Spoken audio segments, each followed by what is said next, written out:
Bueno, estoy encantado, ¿ah? Estoy muy emocionado porque nos visita esta noche un intelectual chileno al que respeto y admiro mucho. Él es abogado y es filósofo, es escritor, columnista de prensa, está ahora en Stanford, en Palo Alto, California. Es Axel Kaiser. Un aplauso para él, por favor. Bienvenido. Muchas gracias por la invitación. Gracias por estar aquí. ¿Qué te ha parecido el elogio de Trump hace pocos minutos a Guaidó en el Congreso? A mí me parece fundamental en el sentido de dar señales claras de apoyo a los movimientos democráticos que se han estructurado en Venezuela y que hasta ahora han fracasado en su tarea de recuperar la libertad en ese país. Sin embargo, yo, que soy un gran amigo de Venezuela y he viajado a ese país un par de veces, hace ya un par de años no voy, pero lo he hecho. Soy de la tesis políticamente incorrecta de que el régimen de Maduro no va a caer si no hay una intervención militar que le ponga fin. Yo comparto esa tesis, la suscribo plenamente. ¿Crees que Guaidó comparte nuestra tesis? No lo tengo tan claro. Ni yo. Pero es una cuestión de realismo finalmente. ¿Por qué?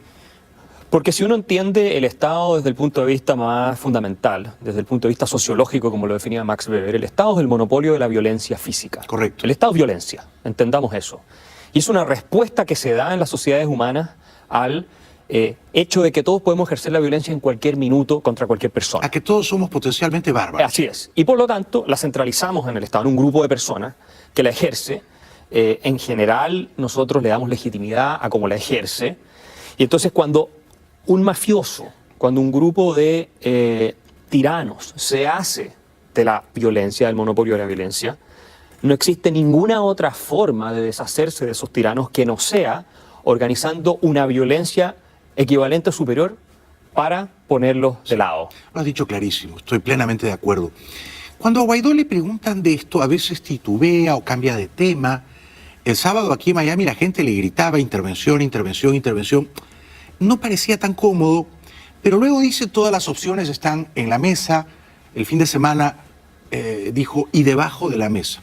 Si hubiera una reunión mañana o pasado entre Trump y Guaidó, ¿qué le debería pedir Guaidó a Trump, en tu opinión? ¿Qué le pedirías tú si estuvieras en los zapatos de Guaidó? Si estuviera en los zapatos de Guaidó, claramente le pediría a Trump un apoyo para articular una fuerza de intervención militar en Venezuela. Claramente eso es lo que pediría.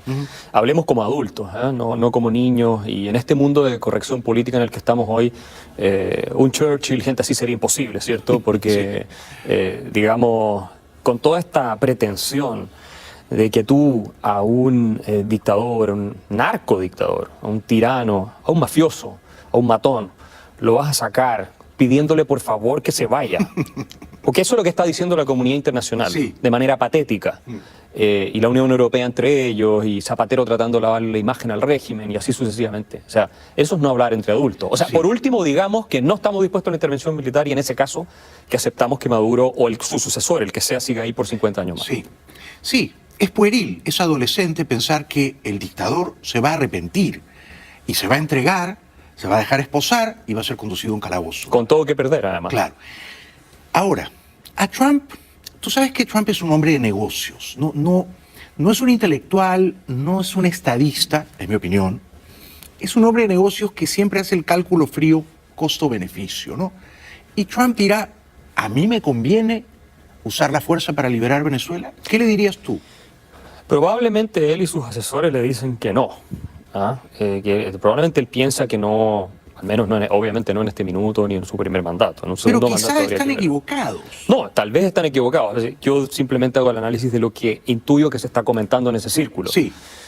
A mí me parece que Venezuela es un foco de infección terrible en manos de la narcotiranía de Maduro para toda la región, un factor desestabilizador, no solo digamos, de la parte norte de Sudamérica, Centroamérica, sino de toda la región latinoamericana. Y por lo tanto implica, tanto desde el punto de vista de la seguridad interior de Estados Unidos, con todos sus vínculos con el narcotráfico, con grupos extremistas islámicos, con China y otros que conocemos, como por la crisis migratoria que ha generado, que también ha desestabilizado y está teniendo un impacto poderoso. Finalmente está en el interés de Estados Unidos que se logre un equilibrio en el país potencialmente más rico de toda la región. Sí, aparte del interés geopolítico, ¿no? Porque tú sabes que los países no tienen amigos, tienen aliados. Los estados tienen intereses. Pero luego está el tema moral, ¿no? Uno se pregunta, ¿no será un deber moral de los Estados Unidos custodiar la libertad, por lo menos aquí en América, Axel? Bueno, es una discusión que en este país lleva muchísimos años, sí. ¿cierto? La doctrina Monroe, velar porque el patio trasero básicamente no esté infiltrado por potencias extranjeras, cosa que no se está cumpliendo en el caso de Venezuela. No, ni de Cuba. Ni de Cuba, que era una cuestión más de política exterior, pero también desde el punto de vista moral hay una discusión enorme, antigua, esta famosa idea de City upon a Hill de la que hablaba John Winthrop, uno de los primeros en llegar a este país, ¿cierto? Implicaba que el mundo los iba a seguir a Estados Unidos porque iba a ser un modelo tan luminoso que iban a querer ser como los norteamericanos. Y siempre George Washington era también muy escéptico de salir a buscar monstruos para destruir, pero hay otra visión en esto que más allá de los intereses pragmáticos, tiene que ver con que sí Estados Unidos ha asumido un rol de referente moral en materia de derechos humanos, democracia y libertad económica en el mundo. En el mundo. En el mundo. Fíjate, los Balcanes en los 90, ¿no? Clinton se resignó pero autorizó el uso de la aviación militar y era en el corazón de Europa. Es interesante lo que tú dices, porque ese debate entre aislacionistas e intervencionistas tiene lo que tiene la historia de esta nación, ¿no? Ahora, yo no sé dónde se sitúa ideológicamente Trump, porque a veces parece un aislacionista y se retira o se repliega, ¿no? Por ejemplo, de Siria, por ejemplo, de Irak, y abandona a los kurdos. Pero luego da la impresión de que está perfectamente dispuesto a decir, pónganle un dron como sombrero a Soleimani y denlo de baja. A veces interviene y a veces se repliega. ¿Tú qué piensas? Yo creo que Trump ha tenido, si hubiera que elegir una de las dos líneas de manera más consistente, una posición más bien aislacionista. Yo también, sí, en promedio, ¿no? En promedio. Sí, sí. Sin embargo, dadas las circunstancias contingentes, las presiones, las realidades que van surgiendo en el camino, creo que no es un dogmático. ¿Eso es bueno? Yo creo que es bueno porque uno necesita cierta cintura y flexibilidad, sobre todo en temas tan delicados como una intervención militar extranjera que implica muchísimos riesgos desde distintos puntos de vista. Desde luego. Entonces yo, desde esa perspectiva, no descartaría que Trump pudiera en algún minuto tener razones justificadas para apoyar algo en esa línea. Antes de la primera pausa, no exagero si te digo que estamos verdaderamente encantados de escucharte esta noche, querido Axel Kaiser. Muchas gracias. Y a ti se te debería escuchar mucho más, no solo en tu país de origen, Chile, sino en el mundo. Yo sé que tú no votas en este país, yo sí iré a votar el 3 de noviembre. Si la elección fuera Trump contra Bernie Sanders, ¿tú a quién apoyarías? Sin ninguna duda apoyaría a Donald Trump. Yo también. Sin Si fuera duda. Trump o la senadora Warren. También. Trump y Biden. Creo que también. ¿Por qué? ¿Por qué en esos tres casos es Trump sobre esos tres? Porque a pesar de sus modos, sus formas, su retórica, a veces poco amable, poco diplomática y un tanto, digamos, bajo la dignidad del cargo de presidente de la República, hay que decirlo, Trump ha sido en ciertas áreas un presidente que ha tenido bastante éxito, por ejemplo, en el área económica, reduciendo impuestos de manera fundamental. Indudablemente. Poniendo sobre la mesa nuevamente la agenda reaganiana. Es un capitalista. Que es un pro mercado, y el mercado es un componente esencial de la libertad. Sin mercado no existe libertad. Como solía decir Friedman, no existe ninguna sociedad en la historia que haya eliminado la libertad de mercado sin destruir la democracia, sin destruirlo todo. Yo creo que eso hay que reconocérselo. Por otro lado, no se acabó el mundo como se profetizaba cuando salió electo, cosa que yo tampoco jamás pensé que iba a ocurrir. Así como en el Brexit tampoco se acabó Inglaterra, no se acabó el planeta.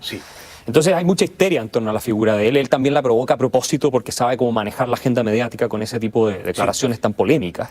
Pero creo que es más en ese sentido un presidente confiable, al menos desde el punto de vista de los hechos, más de lo que dice, que lo que podría ser un Sanders y una Elizabeth Warren, que claramente sabemos a dónde van. Tampoco es como que no sean predecibles, pero sabemos a dónde van. Sabemos que son, digamos, casi instintivamente anticapitalistas y antimercado, ¿no? Quieren más Estado, más regulaciones, más impuestos, persecución a los ricos. Yo no quiero eso en este país. No, y por supuesto uno podría decir, tal vez, a mí me habría gustado que Rand Paul fuera presidente de la República. Bueno. Por supuesto, o sea, Trump no era mi primera opción tampoco, pero hay que decir en todo caso que la política al final es el mal menor. Es así, es así. Lamentablemente es así, pero es la realidad en la que vivimos y creo que dentro de todo Trump ha tenido aciertos que hay que reconocerle. por mucho que disguste a veces su forma y cosas que él, Sí. que él dice, Sí. incluso hace. Tenemos que ir a la publicidad. Celebro tu aproximación crítica a Trump, dejando de lado el tema de las formas que son a veces, bueno, sí, prepotentes o autoritarias, ¿no? Pero juzgando la gestión. Regresamos con Axel Kaiser. Axel tiene varios libros de gran éxito, ¿ah? El engaño populista, la tiranía de la igualdad. ¿Están en Amazon?